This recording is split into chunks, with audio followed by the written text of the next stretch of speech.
Sequel to our game that we put out in 2006, Red Orchestra Ostfront.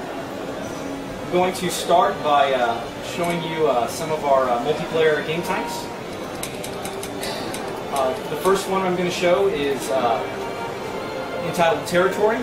Territory was a game type that was featured in the original Red Orchestra, but we've greatly enhanced and expanded it for the new game. The first level that I'm going to show you is a remake of one of the most popular Red Orchestra Ostfront maps. The original map was entitled Danzig. This new map is actually set in Stalingrad, but with the same layout as the original Danzig map. So what I'll do here is I'm going to just show you some gameplay and then point out some of the new features as I see them.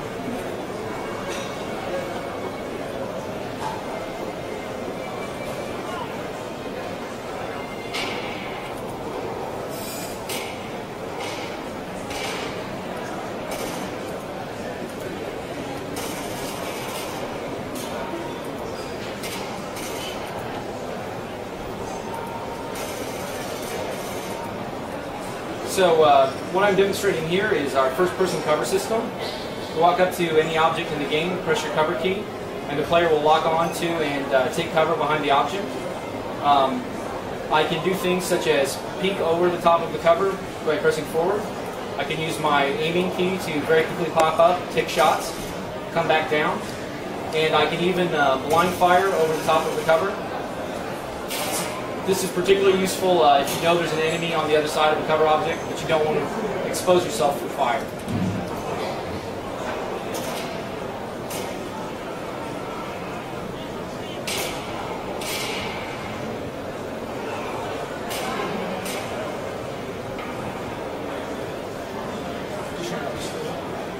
About 35.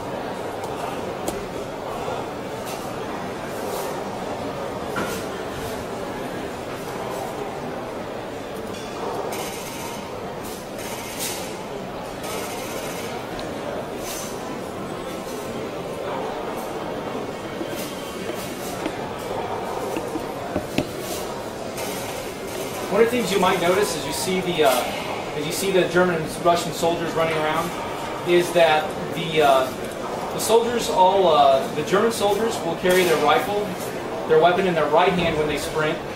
The Russian soldiers will carry their weapon in two hands when they run.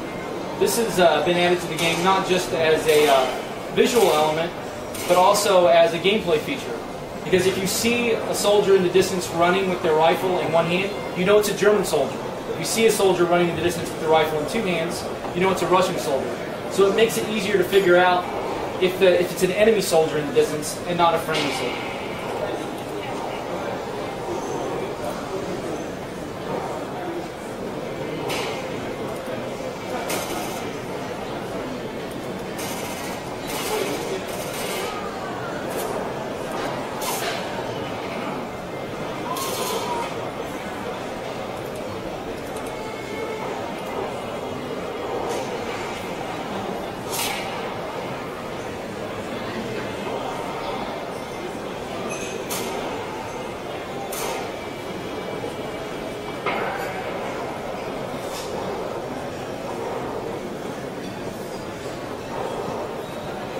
Another thing that you'll notice is that we have some music playing in the game right now. One of the things that we're really excited about is we've implemented a fully dynamic music system for the game.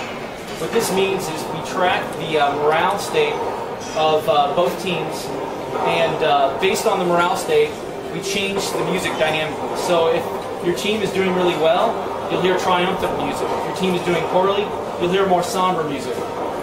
We're also really excited to say that we've been able to bring on composer Sam Ulick to do the soundtrack. Sam is best known for his work on the games Mass Effect and Mass Effect 2.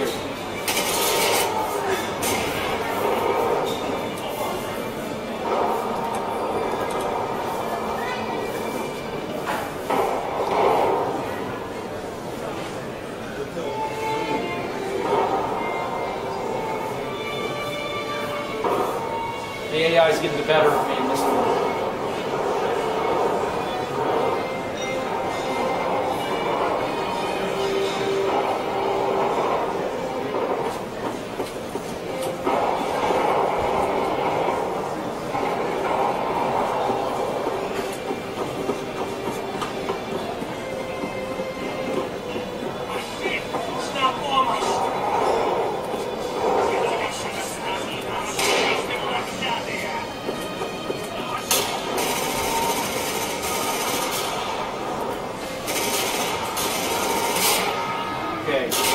time to move on to the next map.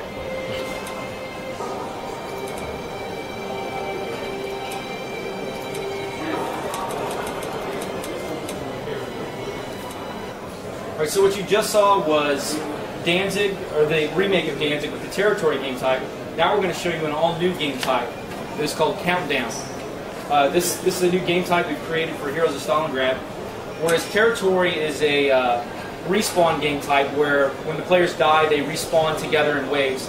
Countdown is a variation on a single life game type.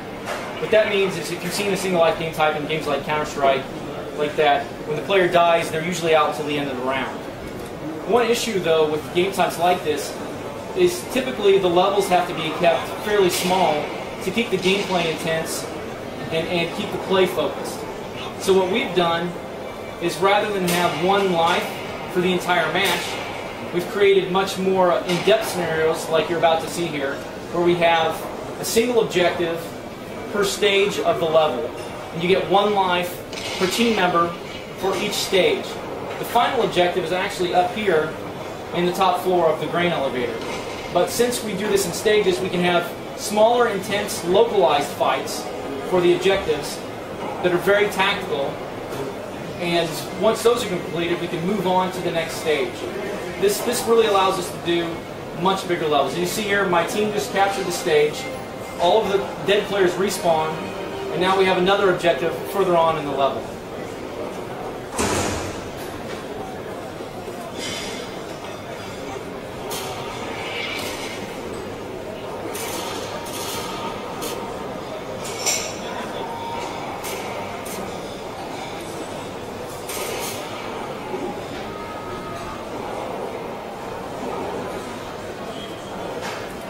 Now, I mentioned before this was a single life game type. However, when you're playing in single player with AI, if there are any live AI teammates, you'll take over those players if you die.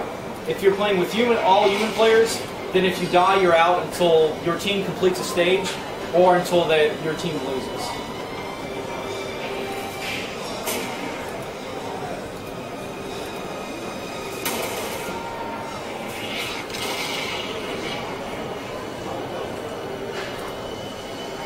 Another neat element of the new first-person cover system is the ability to quickly peek out and around corners, and then quickly come back, just using your iron sight and aiming.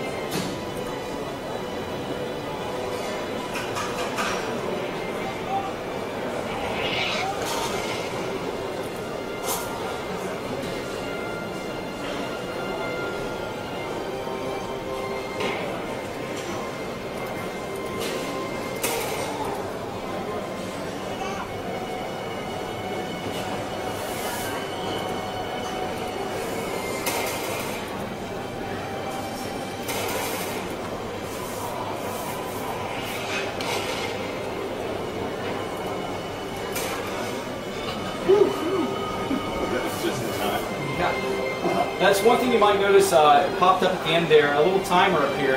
You can also see this in the tactical view. This is where the name Countdown comes from. One issue you could have with a large level like this is players could get spread out all over the level and try to pick each other off from a distance. That wouldn't be as intense or fun. So what the Countdown timer does is it causes the players to have to rush to the objective area and defend or attack it. This leads to much more intense gameplay.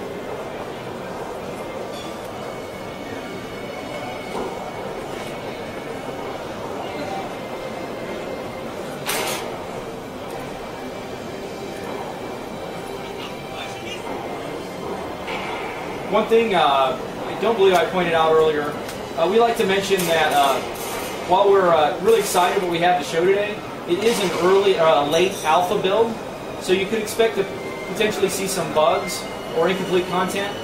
One thing in particular, the sounds are all placeholder sounds we've implemented from our first game, and they'll all be replaced for the final version of the game.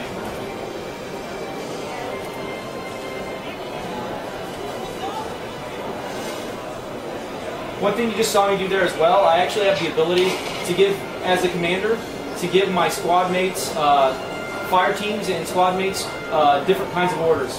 What I had just told them to do there was to move to a particular area, I can also give higher level tactical orders like attack the second floor, defend an area, follow me, etc.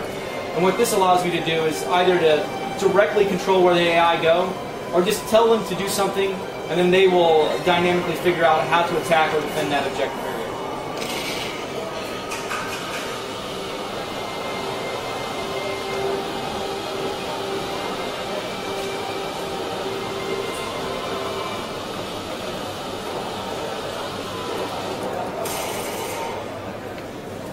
So let's see if I can get one of my fire teams up here to the help clear out this room. We gave him an order to go in there.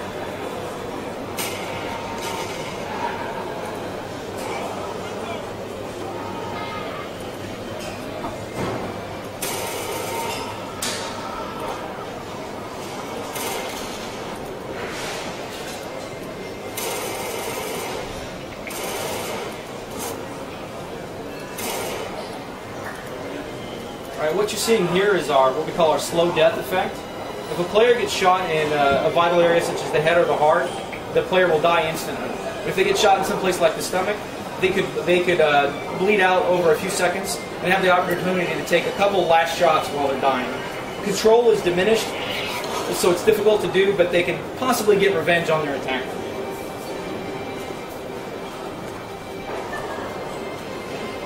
Alright, I'm going to move on to the final map of our demonstration.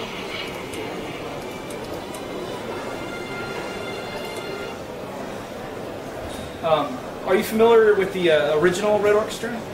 No? Okay. Well, one system that we had in the original Red Orcherstra that was really innovative was what we called our 3D scope system. Instead of having a two-dimensional overlay with a zoom view, we actually had a system with a three-dimensional scope where you look through the lens of the scope to do your sniping. This had a lot of benefits such as keeping the peripheral vision and being a more intuitive system.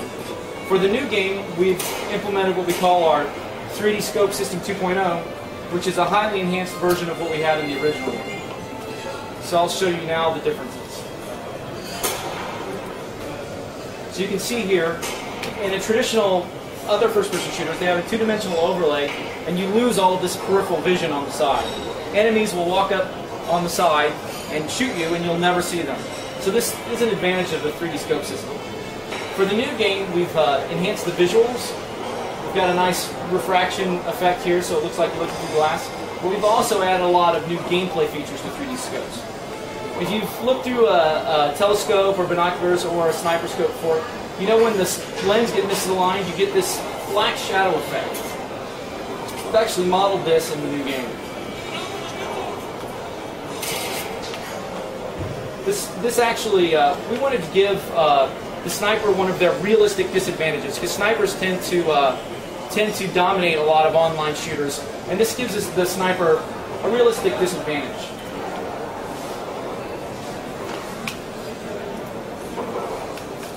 We also feature a full ballistic system, as we did in the first game, with the bullet drops over distance. One issue in the original game, though, that made it difficult is if someone was far away, you had to shoot a little bit higher to hit them and estimate where the bullet was going to land. In the new game, just like the real sniper rifles, we've added the ability, just with the roll of the mouse wheel, to adjust the range that the weapon is aiming at.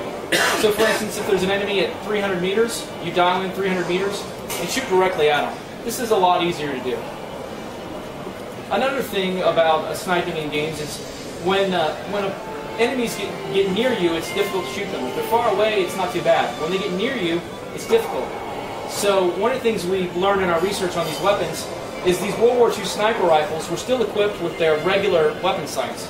So we've added the ability to very quickly switch back and forth between the regular sights for nearby combat and the 3D scope for long-range combat.